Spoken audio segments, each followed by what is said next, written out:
가왕, 트로트의 전설, 살아있는 역사.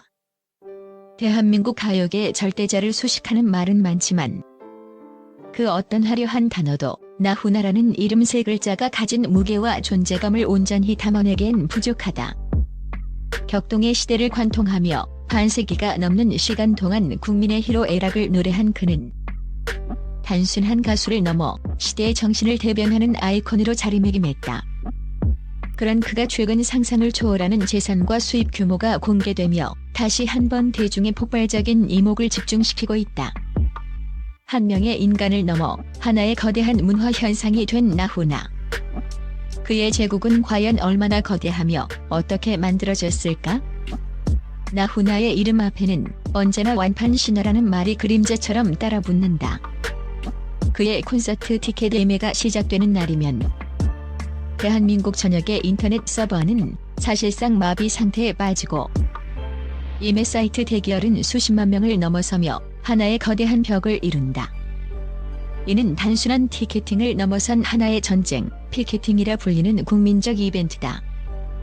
10대 자녀가 70대 부모님을 위해 PC방에 밤을 새워가며 티켓팅에 참전하는 모습은 이제 낯설지 않은 풍경이다. 효도 콘서트의 대명사가 된 그의 공연은 세대를 초월한 팬들이 오직 티켓 한 장을 위해 벌이는 사랑과 정성이 담긴 경쟁의 장이 된 지 오래다. 이처럼 단 몇 분 만에 전석이 매진되는 광경은 단순히 그의 노래가 좋아서만은 아니다. 무대를 삼킬 듯한 압도적인 카리스마, 수십 명의 무용단과 오케스트라가 만들어내는 상상을 초월하는 스케일의 무대 연출, 그리고 오직 현장에서만 느낄 수 있는 살아있는 전설과의 뜨거운 교감. 이 모든 요소가 완벽하게 어우러져 나훈아 콘서트라는 그 누구도 복제할 수 없는 대체 불가능한 브랜드를 완성했다. 매 투어마다 수십억 원의 매출을 기록하는 그의 콘서트는 그 자체로 하나의 거대한 산업이며 나훈아라는 이름이 가진 브랜드 가치가 얼마나 막강한지를 증명하는 가장 확실하고도 강력한 지표다. 그렇다면 걸어다니는 대기업으로 불리는 나훈아의 자산 규모는 정확히 어느 정도일까? 언론과 전문가들의 추산을 종합하면 그의 총자산은 약 800억에서 1000억 원에 이르는 것으로 알려졌다. 이 중 약 300억 원은 서울의 중심부인 용산구 한남동과 양천구, 그리고 경기도 양평 등에 보유한 고급 부동산 자산이다.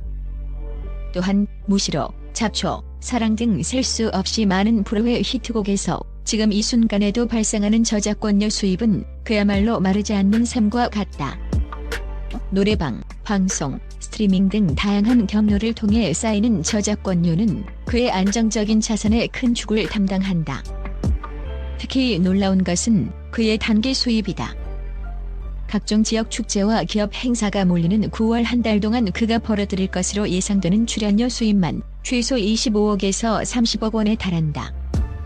여기에 CF나 방송 출연까지 더해진다면 그 액수는 말 그대로 천문학적으로 불어난다. 70대 중반이라는 나이가 무색할 만큼 그의 무대는 단순한 열정을 넘어 시간을 거스르는 듯한 경이로운 생명력으로 가득 차 있다. 이 모든 것의 원천은 바로 수도승을 연상시키는 지독하고도 철저한 자기 관리다. 그는 마치 전성기의 운동선수처럼 매일 수 킬로미터의 걷기와 깊은 명상을 통해 흔들림 없는 신체와 정신을 단련한다. 수십 년째 단 한 번의 예외 없이 지켜온 저염식 위주의 엄격한 식단은 그의 프로페셔널리즘이 어느 경지에 이르렀는지를 보여주는 단적인 예다. 이는 단순히 건강을 위한 습관을 넘어 최고의 무대를 위한 자기 자신과의 약속이자 팬들에 대한 존중의 표현이다. 이러한 육체적 단련 위에 그는 고도의 전략가적 면모를 더한다. 건강상의 이유와 함께 계산된 신비주의 전략의 일환으로 방송 출연을 극도로 자제하고 자신의 모든 에너지를 오직 대형 콘서트라는 단 하나의 그릇에만 쏟아붓는다. TV 채널만 돌리면 쉽게 볼 수 있는 다른 연예인들과 달리 나훈아는 만나기 어려운 존재가 됨으로써 자신의 가치를 스스로 끌어올렸다.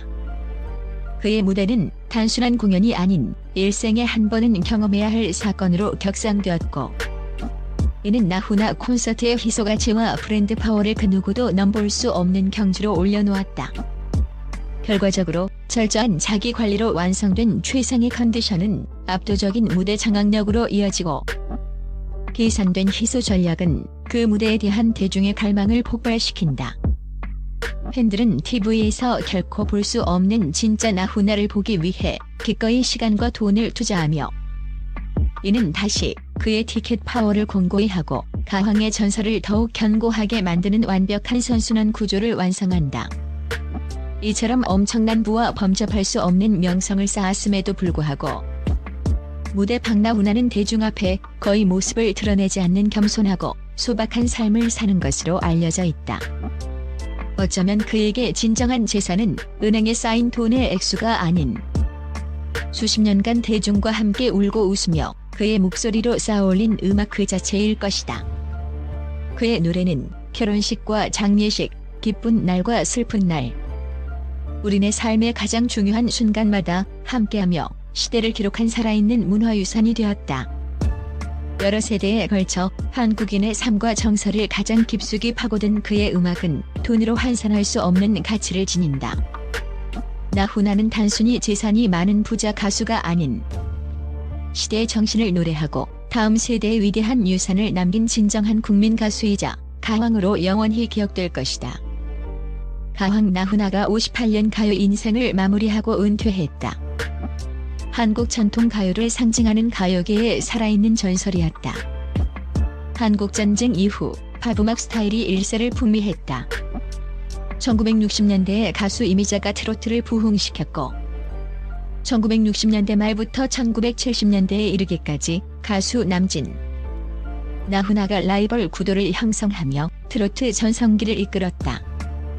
상대적으로 남진보단 나훈아가 조금 더 전통적 정서와 서민의 정서에 밀접한 측면이 있다. 나훈아의 고향 노래들을 보면 알 수 있다. 당시 고향을 떠난 많은 이가 도시 빈민이 돼 하루하루 고단한 삶을 이어갔다. 낯선 도시 생활이 힘들수록 고향을 그리워했지만 생계에 치여 선뜻 고향을 찾지도 못했다. 그런 사람들의 서름을 달래준 것이 바로 나훈아표 고향 노래들인 것이다. 코스모스 피어있는 정든 고향역이라는 가사의 고향역이나 머나먼 남쪽 하늘 아래 그리운 고향, 사랑하는 부모 형제 이 몸을 기다려라는 가사의 머나먼 고향 같은 곡들이 그랬다. 당시 힘든 노동을 마치고 한 잔 술에 서름을 타서 마시며 하루하루를 이어가는 한국인의 곁에 나훈아가 있었다. 그의 노래에 이런 성격이 있기 때문에 명절 특집쇼의 대명사가 된 것이다. 나훈아는 한국적 트로트의 꺾기 정립에 큰 영향을 미치기도 했다. 어렸을 때부터 어머니가 부르는 민요를 들으며 자란 나훈아는 국악의 창법을 가요에 반영했다. 그 결과 기존의 국악적 꺾기가 더욱 강화되며 일본 대중음악 장르 중 하나인 엔카와는 다른 트로트의 한국적 정체성이 더 뚜렷해졌다. 그의 창법이 많은 후배에게 심대한 영향을 미쳤고, 대중의 사랑도 크게 받아 성대모사의 단골 대상이 되기도 했다. 창작자로서도 놀라운 발자취를 남겼다. 노래방 반주기에 가장 많은 노래가 수록된 가수가 바로 나훈아라고 한다. 그가 취입한 노래만 3,000여 곡에 달하는데 앨범으론 200여 장이다. 자작곡은 800곡 이상이라고 알려졌다. 국민 히트곡도 많다. 당대의 스타였던 1970년대는 물론 1980년대에도 여자이니까 사랑 청춘을 돌려다오, 땡벌 무시로 등대형 히트곡들을 배출했다. 2010년대에도 남자의 인생 테스형과 같은 신곡을 히트시켰다. 나훈아의 완벽주의는 유명하다. 그는 과거 프로는 돈값을 해야 한다며 늘 치열하게 연습하지 않으면 안 된다고 말한 바 있다. 그렇게 자신을 혹사시킴은 물론 어디에 허투루 얼굴을 내밀지도 않았다.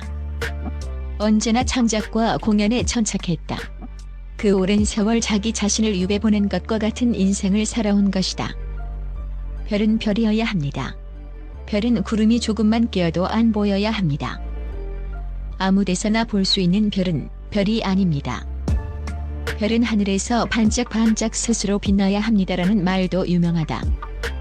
자신이 항상 빛나는 별이 될 수 있도록 엄격하게 자기 관리를 해왔다는 방증이다. 그는 영화계에서도 활약했다. 1971년부터 1983년까지 출연작이 18편에 달한다. 특별 출연 4편을 제외하고 14편에서 주요 역할을 맡았다. 1년에 한 편 이상이다. 가요계 스케줄을 소화함과 동시에 영화와 곡작업까지 이어갔다는 이야기다. 원로 가수들은 보통 행사 무대나 디너쇼에서 과거 히트곡들을 부르며 활동한다. 반면 나훈아는 자작곡은 물론 싱글이 아닌 정식 앨범으로 발표하고 젊은 스타들이 주로 하는 체육관 순회 공연까지 했다. 단순히 했다는 데 의의를 두는 수준이 아니라 신곡 발표 때마다 화제를 모은 이 공연은 최대 히트 상품 중 하나였다. 원로 가수임에도 이 정도까지 현재 진행형으로 활동하는 스타는 조용필 정도가 거론된다. 이래서 우리 사회가 그들을 가왕과 가왕이라고 부르게 된 것이다. 2017년 컴백된 젊은 세대까지 열광했다. 당시 그가 자작곡 앨범을 발표하며 새로운 어른의 모습을 보여줬기 때문이다.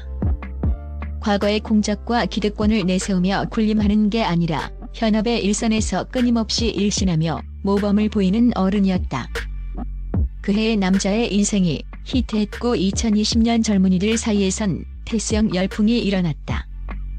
젊은 세대가 나훈아를 재인식하면서 그는 멋진 어른으로 자리매김했다. 그 전에 조용필이 바운스로 컴백했을 때 온라인상에서 조용필 관련 에피소드가 회자되며 열풍이 일어났던 것처럼 나훈아 열풍이 일어났다. 원래 나훈아 팬이었던 이들은 젊은 세대가 나훈아를 칭송하는 모습에 자부심을 느끼며 이 심드롬에 가세했다. 그래서 원로 가수가 대중문화계 핫 아이콘이 되는 보기 드문 일이 벌어졌다. 나훈아는 이전부터 양비론과 세태한탄으로 젊은이들에게 지지를 받아왔다. 과거 공연장에서 이상한 국회의원이 나와서 하는 꼴을 보면 속이 뒤틀린다는 식으로 정치권을 야유하기도 했다. 이번에도 정치권에 대해 양비론과 야유 등을 보낸 것이지만 이번만은 반발이 터지고 말았다. 현재 국내 정치를 고려하면 양비론이 나올 수 없는 상황이었기 때문으로 풀이된다. 대통령이 부당하게 국민의 기본권을 제한하고 국회와 선관위에 군대를 보낸 사건이다. 이건 우리 국채를 위협하는 행위로 당연히 진압 대상이다. 그 진압의 과정을 일컬어 왼쪽이 생난리친다. 형제끼리 싸우는 꼬락선이라는 식으로 말한 건 전혀 사태의 엄중함을 이해하지 못했다는 지적이 나오는 대목이다. 평생 쌓아올린 좋은 이미지에 흠집이 난 셈이다. 엄중한 이슈를 일상적인 여야 간 정쟁 정도로 인식한 것이 문제였다.